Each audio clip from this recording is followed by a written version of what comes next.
আজকে আমি তোমাদের সামনে চলে এসেছি নতুন আরেকটা আলোচনা নিয়ে। চলো আজকের আলোচনা শুরু করে দিই। প্রথমেই বলি, যখন আমরা কোনো জিনিস খুব সহজে পেয়ে যাই তখন তার মূল্যটা আমরা বুঝতে পারি না।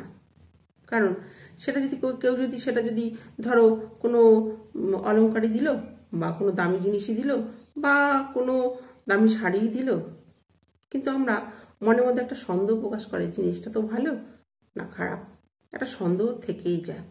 আমরা তার মূল্যটা বুঝতে পারি না।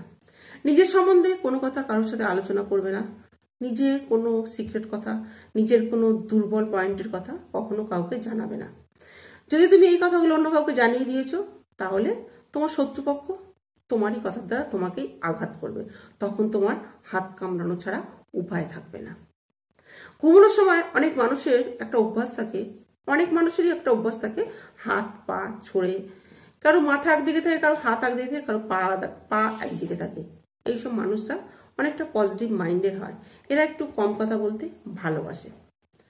রিস্ক নিতে ভয় পাওয়া ঠিক না, কিন্তু তবুও আমাদের রিস্ক নিতে হয়।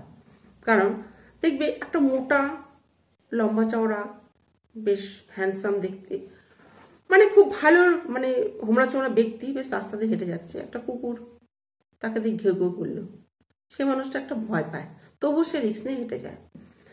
অনেক মানুষের একটা ভয় থাকে মেয়েদের সাথে কথা বলা, কি করে মেয়েদের সাথে কথা বলবো, কিভাবে কি কথা বলবো। অনেক মানুষেরই মেয়েদের সাথে কথা বলতে একটু ভয় লাগে, তবুও তাকে রিস্ক নিয়ে কথা বলতে হয়। রিস্ক নিতে ভয় লাগে, তবু কিন্তু এটা আমাদের চেষ্টা করতে হয়।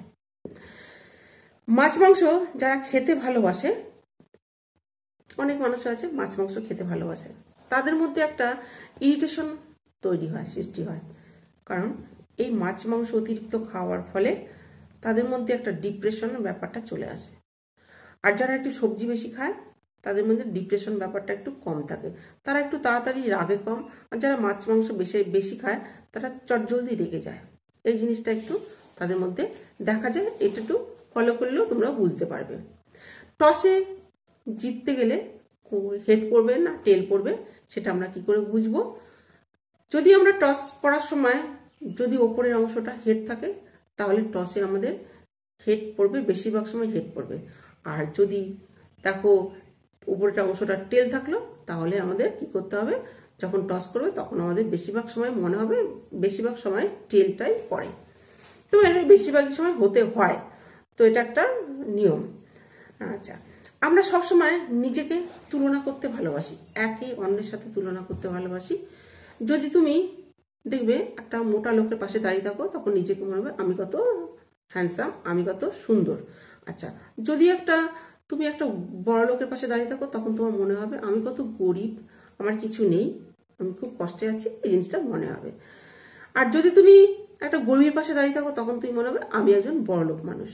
যদি তুমি একটা সুন্দরী মহিলার পাশে দাঁড়িয়ে থাকো তখন তোমাকে মনে হবে আমি কত কুৎসিত দেখতে।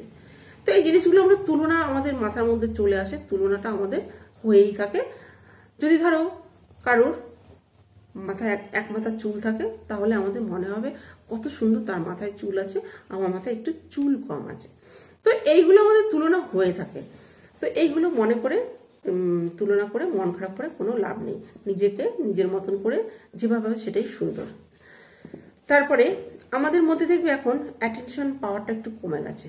দেখবে আমরা অনেক আগে আমাদের অনেক স্টোরি পড়তে পারতাম, পড়ার ইচ্ছা থাকতো অনেকক্ষণ ধরে, অনেক একটা গল্প বই শুরু করলে সেটাকে শেষ করতে চাইতাম না, পুরোটা শেষ করে তারপরে আমরা অন্য একটা গল্প ধরবো কেন। এখন মানুষের দেখবে ইউটিউব করে, তো ইউটিউব করার সময় দেখবে মানুষের বড় বড় অংশ এখন আর পড়ে না, দেখে না, দেখতে চায় না। এর জন্য বেশিরভাগ সময় মানুষের মানসিকতাটা এরকম হয়ে গেছে, শর্ট বা রিলস এইগুলোই মানুষ দেখতে বেশি ভালোবাসে। তো মানুষের অ্যাটেনশন ক্ষমতাটা আস্তে আস্তে দিন দিন কমে যাচ্ছে। তো এইগুলোই আমার বলার ছিল আজকের কথার মধ্যে। তো চলো বন্ধুরা, যদি ভালো লাগে তো অবশ্যই লাইক কমেন্ট করো। নমস্কার।